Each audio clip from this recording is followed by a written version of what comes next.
ஓசியா 8ஆம் அதிகாரம். உன் வாயிலே எக்காலத்தை வை. அவர்கள் என் உடன்படிக்கையை மீறி என் நியாயப்பிரமாணத்துக்கு விரோதமாக துரோகம் பண்ணினபடியினால் கர்த்தருடைய வீட்டின் மேல் சத்துரு கழுகை போல் பறந்து வருகிறான். எங்கள் தேவனே, உம்மை அறிந்திருக்கிறோம் என்று சொல்லி இஸ்ரவேலர் கூப்பிடுவார்கள். ஆனாலும் இஸ்ரவேலர் நன்மையை வெறுத்தார்கள். சத்துரு அவர்களை தொடருவான். அவர்கள் ராஜாக்களை ஏற்படுத்திக் கொண்டார்கள், ஆனாலும் என்னாலே அல்ல.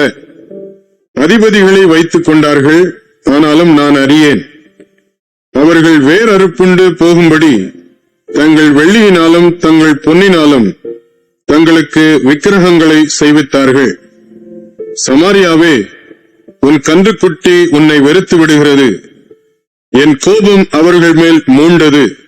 எதுவரைக்கும் சுத்தாங்கம் அடைய மாட்டாதிருப்பார்கள். அதுவும் இஸ்ரவேலருடைய செய்கையே. தட்டான் அதை செய்தான், ஆதலால் அது தேவன் அல்லவே. சமாரியாவின் கன்றுக்குட்டி துண்டு துண்டாய் போகும்.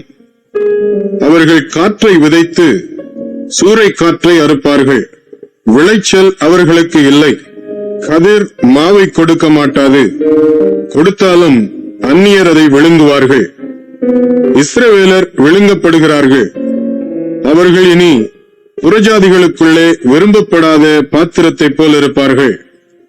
அவர்கள் தனித்து திரிகிற காட்டுக்கழுதையைப் போல் அசீரியர் அண்டைக்கு போனார்கள். எப்ராயிமர் நேசரை கூலிக்கு பொருத்திக் கொண்டார்கள். அவர்கள் புறஜாதியாரை கூலிக்கு பொருத்திக் கொண்டாலும் இப்பொழுது நான் அவர்களை கூட்டுவேன். அதிபதிகளின் ராஜா சுமத்தும் சுமையினால் அவர்கள் கொஞ்ச காலத்துக்குள்ளே அகப்படுவார்கள். எப்ராயிமர் பாவம் செய்வதற்கேதுவாய் பலிபீடங்களை பெருக பண்ணினார்கள். ஆதலால் பலிபீடங்களே அவர்கள் பாவம் செய்வதற்கு ஏதுவாகும். என் வேதத்தின் மகத்துவங்களை அவர்களுக்கு எழுதி கொடுத்தேன். அவைகளை அந்நிய காரியமாக எண்ணினார்கள். எனக்கு செலுத்தும் பலிகளின் மாம்சத்தை அவர்கள் பலியிட்டு புசிக்கிறார்கள். கர்த்தர் அவர்கள் மேல் பிரியமாயிரார். அவர்களுடைய அக்கிரமத்தை அவர் நினைத்து அவர்கள் பாவத்தை விசாரிக்கும் போதோவெனில் அவர்கள் எகிப்துக்கு திரும்பி போவார்கள். இஸ்ரவேல் தன்னை உண்டாக்கினவரை மறந்து கோவில்களை கட்டுகிறான். யூதா அரணான பட்டணங்களை பெருக பண்ணுகிறான். ஆனாலும் நான் அதன் நகரங்களில் அக்கினியை வரப்பண்ணுவேன். அது அவைகளின் கோவில்களை பட்சிக்கும்.